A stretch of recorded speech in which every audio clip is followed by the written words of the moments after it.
بسم اللہ الرحمن الرحیم والصلاة والسلام علی رسول الکریم وعلی آلہ وأہلہ وأجمعین۔ معزز سامعین، میرے محترم بھائی بہن، دوست احباب، بچے بچیاں، تمام اہل ایمان کو میری طرف سے سلام ہو۔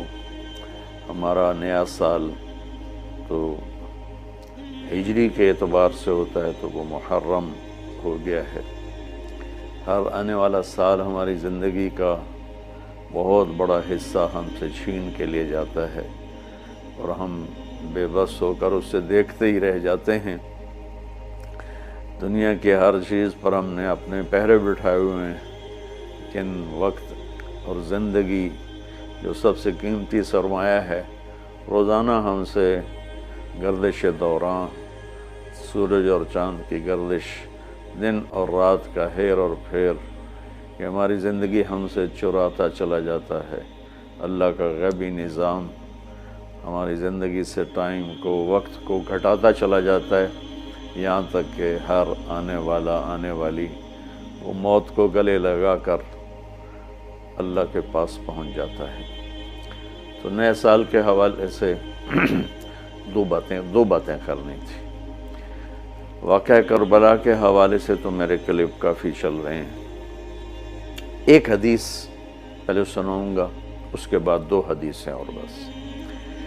میرے نبی نے ارشاد فرمایا کہ علموا اولادکم القرآن ومحبتی ومحبت اہل بیتی او کما قال۔ میرے نبی نے فرمایا کہ اپنی اولاد کو تین چیزیں سکھاؤ۔ ایک قرآن سکھاؤ کہ قرآن زندگی گزارنے کا طریقہ بتاتا ہے۔ میڈیکل سائنس ہو یا انجینئرنگ سائنس ہو یا کائنات کا کوئی بھی علم ہو، وہ انسان بننا نہیں سکھاتا۔ اناٹمی پڑھ کے ڈاکٹر بن جائے گا، انسان بننے کے لیے قرآن پڑھنا پڑے گا، سیکھنا پڑے گا۔ تاجر، سیاستدان، زمیندار، بادشاہ، بیگم، ملکہ، رانی، فقیرن فقیر، امیرن امیر، سب اس چیز کے محتاج ہیں کہ زندگی کیسے گزارنی ہے، اچھی زندگی جس پر اللہ بھی راضی ہو اور ہم بھی سکون سے رہیں، وہ قرآن ہے۔ کہ قرآن ان ھذا القرآن یہدی للتی ہی اقوم، یہ دعویٰ صرف قرآن کا ہے۔ میرا اللہ فرماتا ہے کہ صرف قرآن ہی ہے جو تمہیں صحیح زندگی گزارنے کا طریقہ بتاتا ہے۔ ہمارے گھروں کی زندگی انتشار کا شکار ہے۔ شادی ہوتے ہی طلاقیں ہو رہی ہیں، طلاقوں کی ریشو بڑھ رہی ہے کہ والدین اپنے بچے بچیوں پر صرف پڑھائی پڑھائی پڑھائی، اور ہمارے پاکستان میں پڑھائی تو ہے نہیں، صرف کاروبار ہے۔ تو بچے بچیوں کو پتہ ہی نہیں ہوتا جب شادی ہوتی ہے کہ زندگی کیسے گزارنی ہے۔ ایسے والدین کو بھی نہیں پتہ ہوتا کہ ہم نے اپنی اولاد کو کس بنیاد پہ کھڑا کرنا ہے۔ تو قرآن وہ زندگی بتاتا ہے جس پر چل کر ہر بڑا چھوٹا، بڑی چھوٹی خوشگوار زندگی گزار سکتے ہیں۔ تو آپ نے فرمایا کہ اپنی اولاد کو قرآن سکھاؤ۔ دوسرا فرمایا وہ محبت، اور میری محبت سکھاؤ، کہ آپ نے فرمایا لن یؤمن احدکم حتی اکون احب الیہ من الناس وولدہ ووالدہ اجمعین۔ آپ نے فرمایا کہ اگر تم چاہتے ہو کہ تمہارا ایمان مکمل ہو تو میری محبت اپنی ذات سے، اپنے والدین سے، اپنی اولاد سے اور پوری دنیا کے انسانوں سے مجھے سب سے زیادہ پیار دو گے تو تمہارا ایمان مکمل ہوگا۔ تو اللہ کے نبی کی محبت کے بغیر ایمان کامل ہو نہیں سکتا۔ اب محبت کا کیا پیمانہ ہے، کیا معیار ہے؟ ایک ہم نے بنائے ہوئے ہیں، مختلف معیار بنائے ہوئے ہیں عشق رسول کے، محبت رسول کے، لیکن میں وہ معیار بتاؤں گا جو نہ میرا بتایا ہوا نہ کسی اور کا، وہ میرے نبی کا بتایا ہوا ہے کہ اللہ کے رسول سے پیار کرنے والے ہوتے کون ہیں۔ تو آپ وضو فرما رہے تھے، صحابہ آپ کے وضو کا پانی نیچے سے یوں بک بھر بھر کے کوئی پی رہا ہے، کوئی منہ تے لا رہا ہے، کوئی ہتھاں تے، کوئی سینے تے۔ تو آپ نے پوچھا ما یحملکم علی ھذا، بھئی یہ کیا کر رہے ہو، کیوں کر رہے ہو؟ کہ حبا للہ ولرسولہ۔ تو صحابہ نے عرض کی یا رسول اللہ آپ اور آپ کے رب کی محبت میں کر رہے ہیں۔ سبحان اللہ۔ تو ہم نے فرمایا کہ میں تمہیں بتاتا ہوں کہ مجھ سے محبت کرنے والا اور اللہ سے محبت کرنے والا کون ہے۔ ایڈا سستا سودا نہیں ہے کہ صرف میرے وضو دا پانی تسی پی لو تے تسی میرے عاشق بن جاؤ، کہ وہ میں تمہیں بتاتا ہوں کہ اللہ اس کے رسول سے محبت کا پیمانہ کیا ہے۔ وہ پیمانہ ہے کہ اگر تم اس پر پورے اتر گئے تو دو طرفہ کام ہو جائے گا، تم اللہ رسول سے پیار کرو گے، اللہ رسول تم سے پیار کریں گے۔ تو ہم نے فرمایا فَلْيَصْدُقِ الْحَدِيثَ إِذَا حَدَّثَ، جو مجھ سے اور میرے رب سے پیار کرتا ہے اس کی پہلی نشانی یہ ہے کہ وہ ہمیشہ سچ بولتا ہے، کبھی جھوٹ نہیں بولتا۔ اس پیمانے پہ پاکستان کے 22 کروڑ انسانوں کو تولو تو چند ہزار ہی نکلیں گے، ورنہ میرے ملک پہ جھوٹ کی لعنت چھائی ہوئی ہے۔ فَلْيُؤَدِّ الْأَمَانَةَ إِذَا تُؤْمِنَ، جو مجھ سے اور میرے اللہ سے پیار کرتا ہے وہ کبھی کسی کو دھوکہ نہیں دیتا، ہمیشہ دیانتداری سے کام کرتا ہے، دیانتداری سے ہر ڈیل کرتا ہے۔ اس پر تولیں تو پورے پاکستان کے بازار، تجارت، سیاست، ذمہ دارہ، لین دین دھوکہ ہی دھوکہ ہے، فراڈ ہی فراڈ ہے۔ اس میں بھی چند سو ہی نکلیں گے جن کو اللہ رسول کے محبت کی گارنٹی ملے گی۔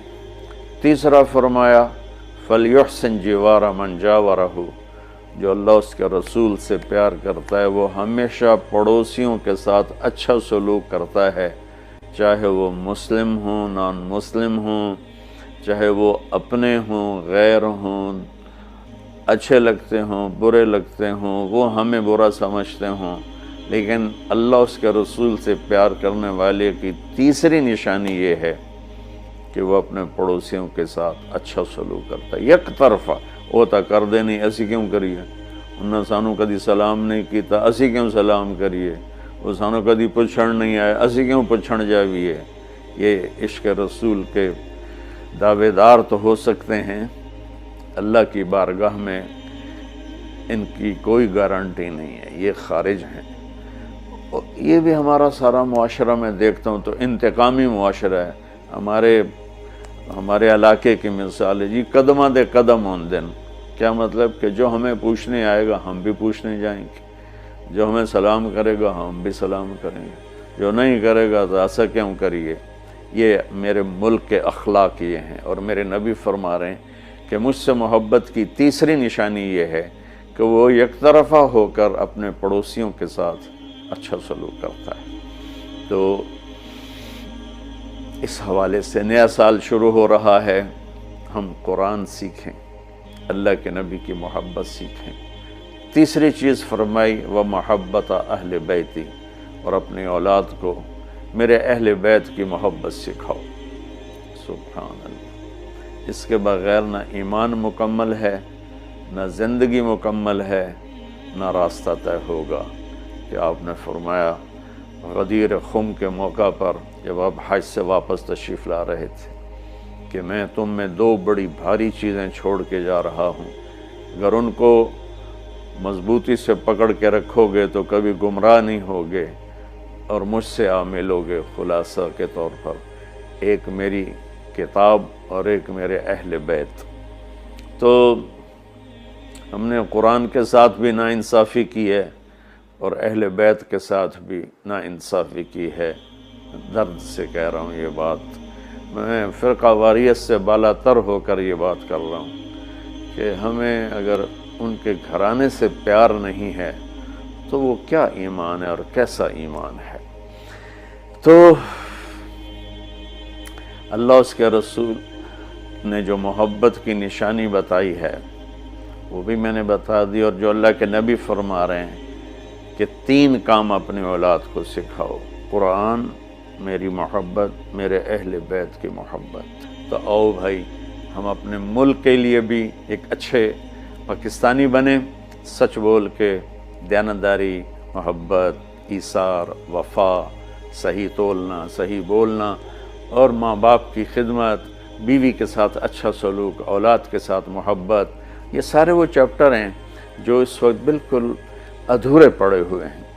اور صرف نماز پڑھ لینا اور حج عمرے پہ زور لگا دینا بہت اچھی بات ہے، میں کسی نیکی کی قدر نہیں گھٹانا چاہتا، لیکن اور بھی دکھ ہیں زمانے میں محبت کے سوا، راحتیں اور بھی ہیں وصل کی راحت کے سوا۔